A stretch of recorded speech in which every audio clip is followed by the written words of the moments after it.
Welcome to STEAM Explorers. Today we're going to make a physical map. A physical map is a map that demonstrates the physical characteristics of the land. So it means it shows the mountains and the valleys and the high points and the low points. So what we're going to do today is we're going to make a map. We're going to print out like a coloring sheet off the internet, paste it to a piece of cardboard, and then we're going to make a flour mix to make our mountain ranges and the ups and downs throughout the United States. And then we're going to let it dry, and then we're going to paint it. So it takes about 48 hours for the flour mix to dry. So this is not a project you're going to do just in 1 hour. You probably should spread it out over a couple of days. And it was a lot of fun because there's so many beautiful places in the United States. And by creating the map, you get to kind of find places that you have visited or that you want to visit. But the main focus of my map was to find the highest and the lowest points of the United States, at least the continental United States. So ironically, they're both in California, and there's Badwater Basin, which is the lowest point, it's actually below sea level. It's below the ocean level. And then there's Mount Whitney, which is the highest point within the continental U.S. There are higher mountains in Alaska than Mount Whitney.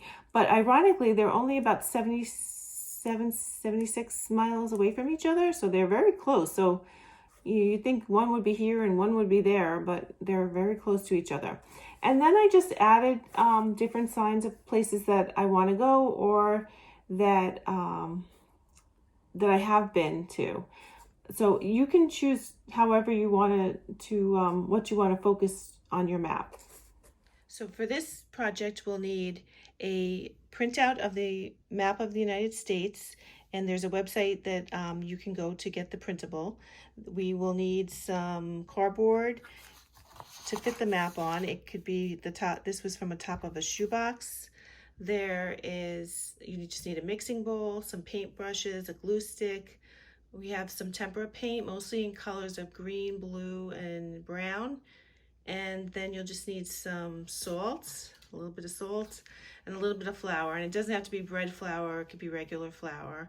And then just a little bit of water. So I cut out the picture of the United States, and along the coastline there's a lot of areas that are very close. I didn't go that far, I didn't follow the landform, I kind of just did a general cut.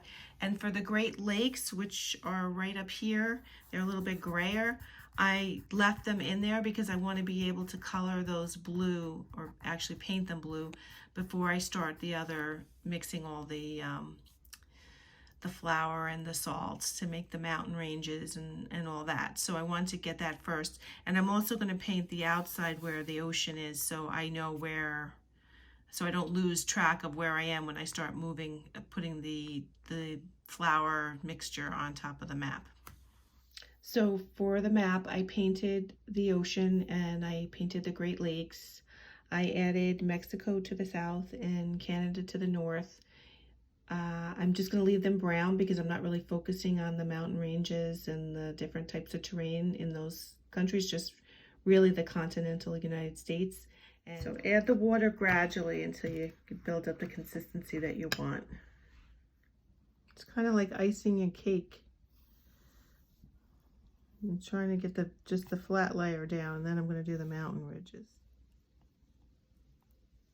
So we're just trying to get this smooth.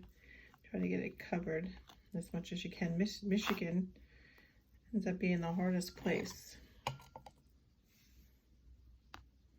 to get covered. So some of that had to be like a little bit of a pat. Yes, okay.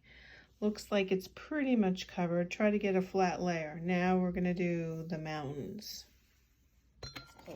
So it needs to dry for about 48 hours, and I'm going to leave it out in the sun. I hope it dries a little faster, and then we're going to paint it. Completed map, and I've added the low spot and the high spot and a couple other things. Like I said, I added some places that I like to go to and some places that I want to visit. But you can make this however you would like to whatever you want to focus on. You could put rivers in here. You could do, add, label cities, whatever you would like to do.